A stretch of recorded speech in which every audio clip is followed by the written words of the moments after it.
All I had to do was file down some iron ingots into rod and then surround them with redstone to make them magnetic. File down even more iron rod, but these will not magnetize. Next we take some copper foil and cut them up into fine wires which will be used for motors. We flattened down some templates, cut them up into wires before surrounding them with rubber connecting cables for 14 times, and then finally assemble them to form the LV electric motor. We then flattened down some more templates, cut them up into wires and surround them with rubber connecting. Welcome back to episode 4 of Nomifactory. Our goal for today is to obtain MV and numismatic dynamos, so let's jump into it. We need to craft a mixer first to mix up some dusts to create more complex materials. The first thing we craft is the numismatic dynamo because that is a huge upgrade of energy and will allow us to power MV stuff which are much more energy consuming. All I needed to do was take some gold that we previously burglarized from the earth and smash it hard up into dust. Next we take the gold dust and mix it with a mineral called tricalcium phosphate, which looks like glowstone and is also used to make glowstone. We simply mix the two in a mixer to form glowstone dust.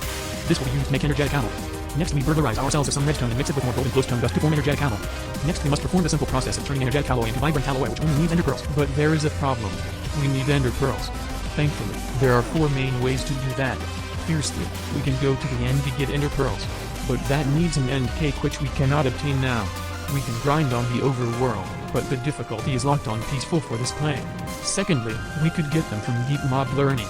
But that requires Enderman models and simulation chambers and wood fabricators which need MV circuits and those new phenol which need the pyrolyze oven which we do not have yet. We also need pulsating mesh, but that is literally made from certain types of plastic which needs a pyrolyze oven and a lot of other stuff including medium voltage. The third way to craft it from raw elements, but that needs beryllium and potassium and other MV stuff we do not have. However, after an hour of searching I found the 4th method, a ridiculously difficult method of taking diamond and some pulsating dust together, all of which we can obtain. Now, we simply macerate the ender pearls and mix the dust with energetic alloy to form vibrant alloy. We use the blast furnace to obtain ingots.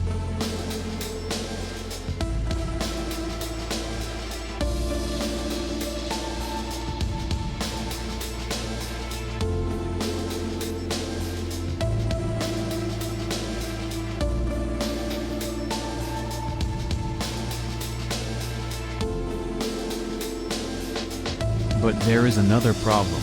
Our blast furnace does not have power to run. So we must upgrade our conduits to energetic alloy and craft an 8A converter by taking some small red alloy wires and turning them into big ones before adding some rubber, repeating with 10 wires and finally forming the converter. Next we make the wires bigger to support more voltage and the blast furnace is now functional.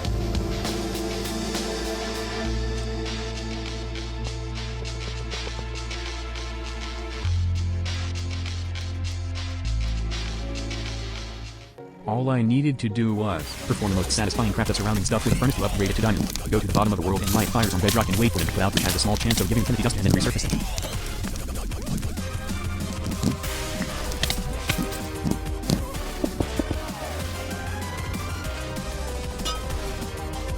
We then extract out some iron into fluid before solidifying it again, but this time into a gear. We then combine the iron gears with some infinity dust to form an infinity gear, then combine it with energetic alloy to form energized gear, and finally combine that with vibrant alloy to form vibrant gear. We then place some rods in a line and surround with redstone to form a redstone transmission coil and redstone conductance coils, which is used to create an excitation coil. Finally we assemble them all together with some more vibrant alloy to form the numismatic dynamo. Now it is time to get MV circuits. After obtaining some thin gold wires we can assemble the electrolyzer to electrolyze some water for valuable oxygen and hydrogen for future usage. But we need water. So I took the 30-second trek to a nearby pond and set up a steel drum to store water in 2 buckets. Enjoy!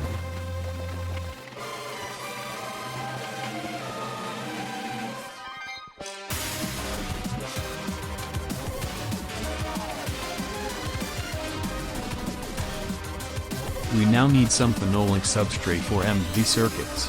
How do we make phenolic substrate? With phenol. We just need a pyrolyze oven from some wrought iron casing and some used parts.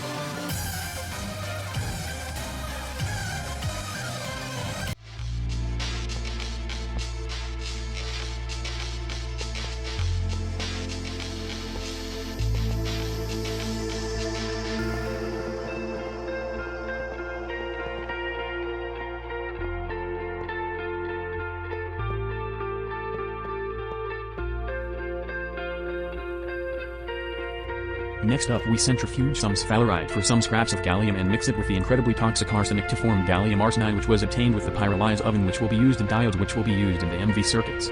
Now we need some steam to make the phenol.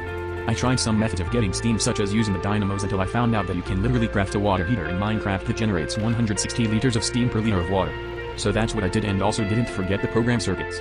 Now we input a lot of steam and my life savings of coal into the pyrolyzed oven to produce phenol.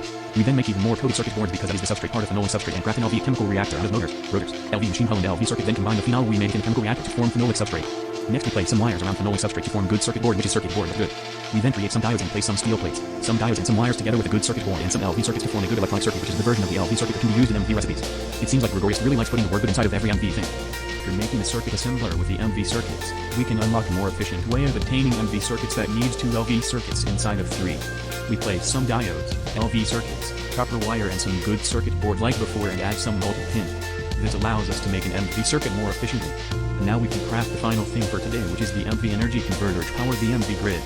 We take some grid alloy wires and turn it into very thick wire and surround it with some rubber. We also do the same with copper, but instead we must place it in an assembler where presumably will be dipped into some liquid rubber and form very thick copper cable. We take an MV hull and a precious MV circuit and surround it with the wires to form an 8A MV converter, which is 8 times more powerful than the LV converter, because we need many power-intensive MV machines. Thanks for watching. Please like and subscribe so we can achieve funny number.